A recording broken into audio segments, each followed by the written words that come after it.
সুপ্রিয় সুধীমণ্ডলী, মঞ্চে আসছেন বাংলাদেশের বিশিষ্ট পরিচালক, অ্যাকশন ডিরেক্টর, মিউজিক্যাল ডিরেক্টর, ভাই আপনাদের সবার পরিচিত নয়নের মণি ডিরেক্টর বঙ্কু মিয়া। ভাই আপনাদের মন জুড়াতে, অন্তর রাঙাতে এবার মঞ্চে আসছেন বঙ্কু মিয়া।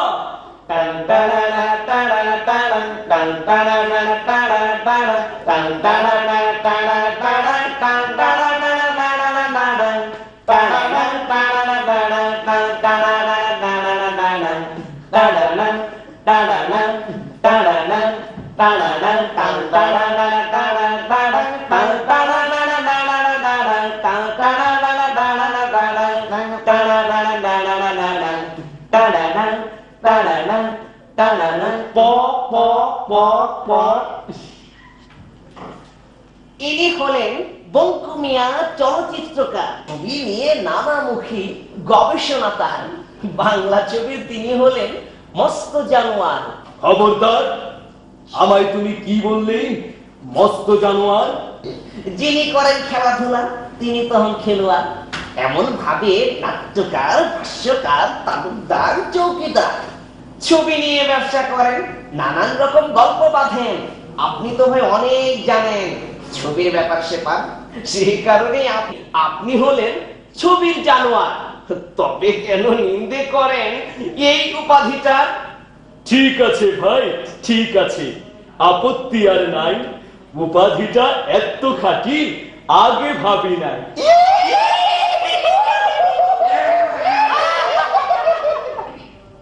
বানালেন কি ছবি এবার? বলুন না দু একখানা তার।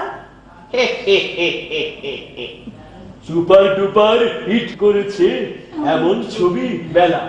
এই যেমন ধরুন ধুইরে ফেলা, বান্ধে ফেলা, গুন্ডা কেন চেলা, তোমায় দিলাম ধোকা, গাছের নিচে খোকা, বাবা কেন হাবা, কলা কেন খাবা, পার্কে দুজন বৈশা আছি, জরিনা বিবির গালে বাছি, নায়ক বাবু দিল হাঁচি।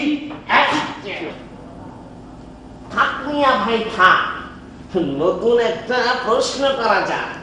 এই গুলি খেয়েও নায়ক বাবু কোন কারণে মরে না? শত শত সন্ত্রাসীরা ফাইট করে পারে। নায়ক বাড়ি অতি মানব, হবে না তার কিছু, গুলি খেয়েও বেঁচে যাবে, প্রয়োজনে উড়াল দেবে, খাবার মতো নিচে যাবে নায়িকাদের পিছু। আদিম যুগে মানুষ যেমন পড়তো গাছের ছাল পাতা, নায়িকাদের গায়ে এখন পোশাকের স্বল্পতা। এর পেছনে কোন সে কারণ বলুন গো ভাতা? লম্বা কিংবা ঢোলা পোশাক ঝামেলা যে বড়, নায়িকাদের তাই তো বলি স্বল্প পোশাক পরো। স্বল্প পোশাক অল্প দামে যাই যে কেনা বাজারে, এসব পরে নায়িকারা তিড়িং বিড়িং নাচে, তিড়িং বিড়িং নাচে, তিড়িং বিড়িং নাচে। নায়ক হবার টপিকস এবার বলুন কিছু শুনি। মামু ছাড়া চাকরি হয় না এই কথাটা জানি। ছবির নায়ক হওয়া ছাড়া উপায় না তো পাই। নায়ক হবার উপায়গুলো জানতে আমি চাই। নায়ক চাইলে হতে জেনে নাও টিপস। আটার বস্তা নিয়ে করো প্র্যাকটিস। খুলে ফেলো শার্ট আর খুলে ফেলো গেঞ্জি, সবকিছু খুলে ফেলে হয়ে যাও বেঞ্জি।